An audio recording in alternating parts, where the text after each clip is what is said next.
দিসুপুর মোড়ে বাস থেকে নেমে আমি অবাক আর হতভম্ব হয়ে পড়ি। সামনে চেয়ে দেখি সকল দোকানপাট বন্ধ হয়ে গেছে। ওপর থেকে কোনো জনমানবের চিহ্ন মাত্র নেই। এ কি, এত শীঘ্র সবাই ঘুমিয়ে পড়ল? কোনো দোকানপাট খোলা নেই, একটা মানুষজন নেই। গ্রামে মনে হয় ৮টা মানে রাত ১২টা। হাতের ঘড়ির দিকে তাকাতেই চমকে উঠলাম আমি। রাত প্রায় 11:30 বাজে। অনেকটা রাত হয়ে গেছে। তখন গ্রামের লোকেরা কেউ জেগে থাকে না। আমারই ভুল। আসার পথে যে এত কাণ্ড হলো। স্টেশনে এসে দেখি ব্যাগটাই ভুলে গেছি। এরপর ব্যাগ নিয়ে যেই এলাম, দেখি 5 মিনিট আগে ট্রেন বেরিয়ে গেছে। উফ, তারপরই বাস, ঠেলাঠেলি, গুঁতোগুতি, এসব এড়ানোর জন্যই দুটো বাস ছেড়েছি।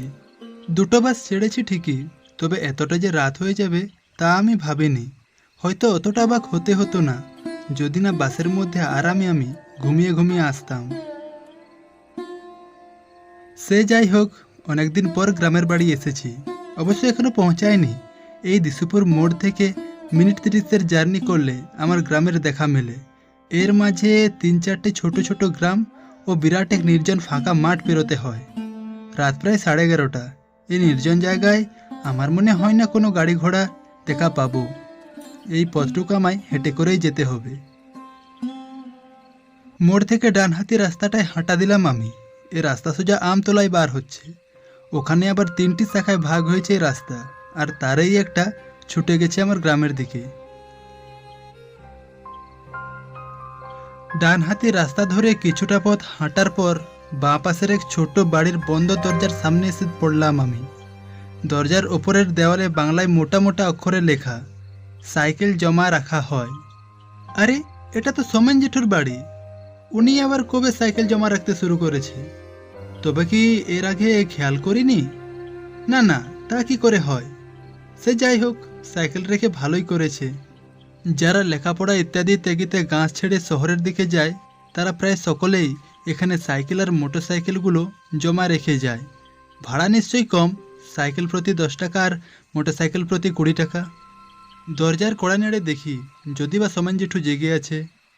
জেঠু, ও জেঠু, দরজাটা খুলুন, সাইকেল নেব। জেঠু। মনে হয় কোনো কাজ হলো না। আর একবার চেষ্টা করে দেখি। বলি, জেঠু, ও জেঠু, দরজাটা খুলুন না, অনেক বিপদের মধ্যে আছি, সাইকেল নেব। বার 10 কড়া নাড়ার পরেও ওই সেমেন জেঠু আর দরজাটি খুলল না। মনে হয় ওঘর নিদ্রার মধ্যে আছে। কি আর করা যায়, রাস্তার মধ্যে ফিরা যাক। রাত প্রায় 12টা। এখন কোনো সাড়া শব্দ পাবো না স্বাভাবিক। বাকিটা পথ আমি হেঁটে করেই যেতে হবে। বাবা নিশ্চয় চিন্তার মধ্যে আছে। একটা ফোন করি।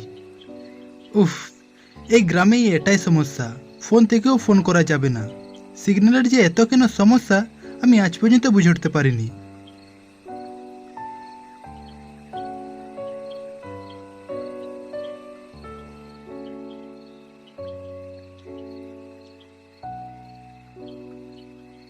রাস্তা ধরে 10 মিনিট হাঁটা দেওয়ার পর আবহাওয়ায় হালকা পরিবর্তন অনুভব হলো। মনে হলো যেন শীত করছে। দেখলাম অন্ধকারে ডুবে থাকা বাড়িঘর আর গাছপালা কেমন যেন রহস্যময় দৃষ্টিতে তাকিয়েছে আমার দিকে। তারা যেন আমাকে ঘিরে চুপিসারে কী সব ফন্দি এঁটে চলেছে। ভয়ের আশঙ্কা তীব্র বেড়ে চলেছে। শরীরের ভারসাম্য হারিয়ে ফেলছি মনে হচ্ছে। আমি হাঁটার গতি বাড়ানোর চেষ্টা করি। ঠিক তখনই আমার দেহের বাম কাঁধে কেউ যেন স্পর্শ করে বলছে, যেও না, আমায় ছেড়ে যেও না। না! বিভৎস এক চিৎকার করে মাটিতে পড়ে গেলাম আমি। কয়েক মিনিট পর উঠে দাঁড়ায়। কাঁধের সেই জায়গাটা এখনও ঠান্ডা রয়েছে, তবে হাতটা সরে গেছে মনে হলো। ঘোর মাতালের মতো পা দুটো কেঁপে চলেছে, গলাটাও যেন শুকিয়ে কাঠ হয়ে গেছে। এরম এরম ভয় আমি আমার জীবনে দুবার হয়নি। চিৎকার করে লোক জড়ো করব তারও তো কোনো উপায় নেই। চারিপাশটা দেখে আমায় কাঁদো কাঁদো গলায় বলে উঠি, কে কে তুমি? কি চাও? গলার আওয়াজ তো দূরের কথা, ছোটোখাটো কোনো শব্দও কানে এসে পৌঁছালো না।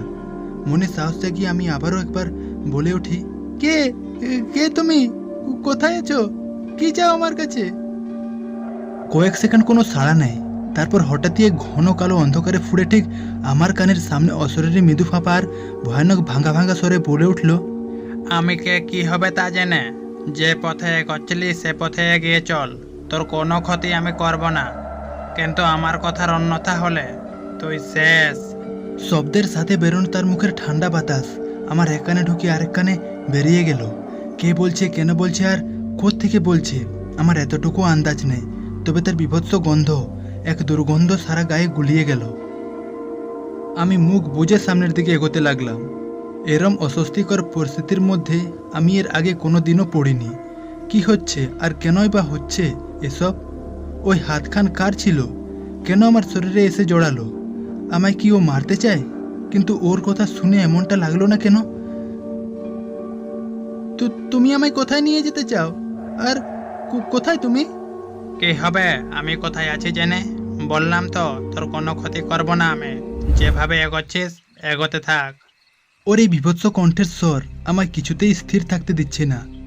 কয়েক পা হাঁটার পর আমি আবার ওই স্পর্শ অনুভব করি। নিচের দিকে তাকিয়ে দেখি আমার বাম কাঁধে ঠিক সেই জায়গায়, আর পেটের ডান দিকে আবারও তীব্র ঠান্ডা অনুভব করি। অশরীরটা আমাকে দু হাতে চেপে ধরেছে। দেহের ওই দুই স্থানের মাংসপেশি যেন জমে বরফ হয়ে গেল। গাছপালা ঘরবাড়ি ছেড়ে আমি তীব্র দৌড়াতে শুরু করলাম। দৌড়তে দৌড়তে একসময় তিন মাথার মোড়ে এসে পড়ি। ভালো করে দেখার পর চিনতে পারলাম, আরে এটা তো আমতলার সেই মোড়। এখান থেকে বাম হাতি রাস্তাটায় নামলেই পাবো আমার গ্রাম, কিন্তু তার মাঝে পড়বে এক সেই ফাঁকা মাঠ। এই রাস্তায় যদি এই অবস্থা, ওই ফাঁকা মাঠের পৌঁছলে কি হবে?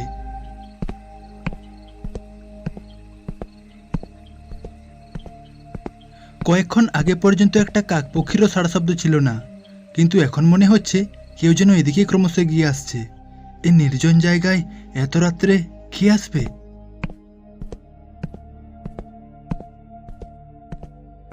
না না, এ কোনো সাধারণ মানুষ নয়, হতেই পারে না। আমায় শীঘ্রই কোথাও গা ঢাকা দিতে হবে। সামনে চেয়ে দেখি মস্ত এক বাড়ি, তবে পুরনো, ভাঙা, এই মোড়ের কাছে আছে। আমি তো এখানে নতুন না, তবে বারবার আমায় নতুন লাগছে কেন? কেন আমার মনে হচ্ছে না এ ঘর আমি আগেও দেখেছি?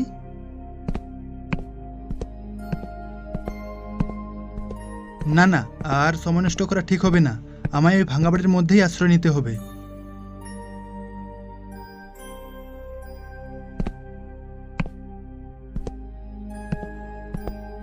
আমার এতটুকুও আন্দাজ নেই কার পা ওই দুটো, তবে আমি নিশ্চিত এতক্ষণ যে আমায় আতঙ্কের চরম সীমায় নিয়ে গিয়েছিল এ আর কেউ না, সেই ভূত। হাত পা সহ সারা শরীর ঠান্ডা হয়ে পড়ছে। হঠাৎই এক গন্ধ, না না, সেই বীভৎস দুর্গন্ধ এই ভাঙা বাড়িকে মম করে তুলল। আমি নিশ্চিত এই সেই পিশাচ যে আমায় এতক্ষণ ভয় দেখিয়ে এসেছে। কিছুক্ষণ আগে যে দুর্গন্ধ পেয়েছিলাম ঠিক তেমনি দুর্গন্ধ এখন পাচ্ছি। এসব যে কি হচ্ছে? ওই ভূত আমায় প্রচণ্ড ভয় পাইয়ে দিয়েছে, ও অথচ আমার কোনো ক্ষতি সে করেনি। কি চাইছে কি ও? না না, আমায় জানতে হবে কেউ। উফ, মনে হয় চলে গেছে। কি বিভৎস গা ছমছমে গন্ধ তার। ও আসতে মনে হলো যেন সব কাঁপতে শুরু করেছে। আর এক মুহূর্ত সময় নষ্ট করা ঠিক হবে না। যত শীঘ্র সম্ভব আমায় ওই নির্জন রাস্তাটা পেরিয়ে বাড়ি পৌঁছতে হবে। অবশেষে এসে পৌঁছালাম সেই নির্জন রাস্তাটায়। বহুদিনের চেনা পথটা আজ যেন অচেনা ঠেকছে।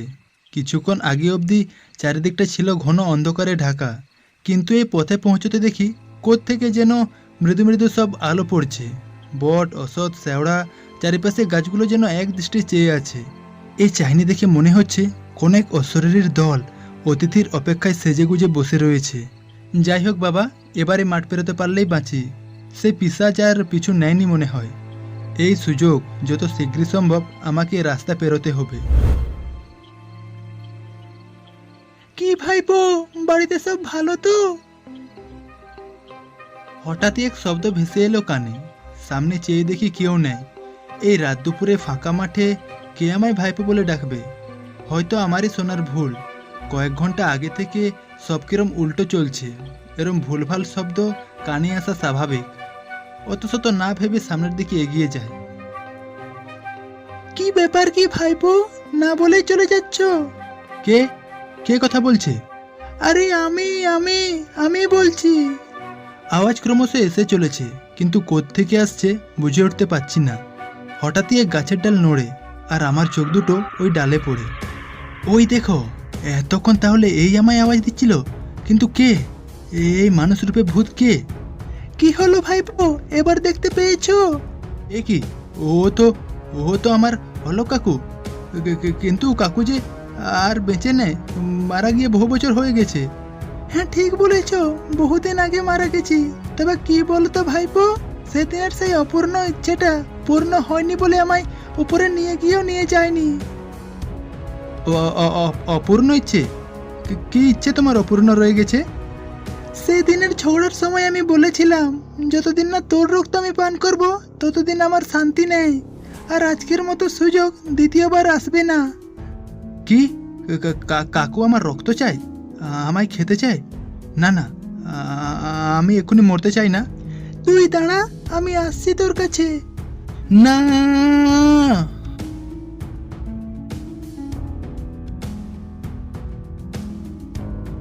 কি রে, কাল কখন এলি? তোর অপেক্ষা করে করে পুরো রাত কাটিয়ে দিলি। কাল কোথায় ছিলি তুই? কি করে বলি, কাল রাতে বিচ্ছিরি এক কাণ্ড ঘটেছে আমার সাথে। আমি অলোক কাকুকে দেখেছি, ওর ওই রক্ত চাওয়া আমি কোনোদিনও ভুলতে পারবো না। কি রে, কি হলো? কোন খেয়ালে ডুবে গেলি তুই? কিছু না বাবা, কাল আসতে প্রায় 3টে বেজে গেছে। বলিস কি, 3টে? এত রাত্রে তুই একা এলি? আচ্ছা, এত রাত হবে জেনেও এলি কেন? তুই কি জানিস না, বিশুপুর থেকে এখানে অনেকটাই, মাঝে নানান রকম ভূত প্রেতের বাস আছে। কাল তো আবার অমাবস্যার রাত ছিল, পথে কিছু পাসনি তো? পেয়েছিলাম, একখান হাত আর একখান মানুষ দেখতে ভূত। মানুষ দেখতে ভূত? এ তুই কি বলছিস? হ্যাঁ বাবা, অলোক কাকু সেই মানুষ দেখতে ভূত যে আমার রক্ত খাবে বলে তেড়ে এনেছিল। ওরে বাবারে, অলোক! ও রাতটা এখনো শান্তি পায়নি? এত পুজো পাঠ করলাম, এত মন্দির গেলাম, তবুও ওর আত্মা শান্তি পায়নি? কাকুর আত্মা তখন শান্তি পাবে যখন ও আমার রক্ত খাবে। গতকাল রাতে আমায় এটাই বলেছে। রক্ত? বাবু, তোকে আর কোথাও যেতে হবে না, তুই আমার সাথে এখানেই থাকবি, সব সময় আমার চোখের সামনে থাকবি, বুঝলি? গ্রামে আসার পথে আমি বুঝতেই পারলাম না আমার সাথে এসব কি হলো। আমি তো এসেছিলাম ছুটি কাটাতে, কিন্তু কি হলো?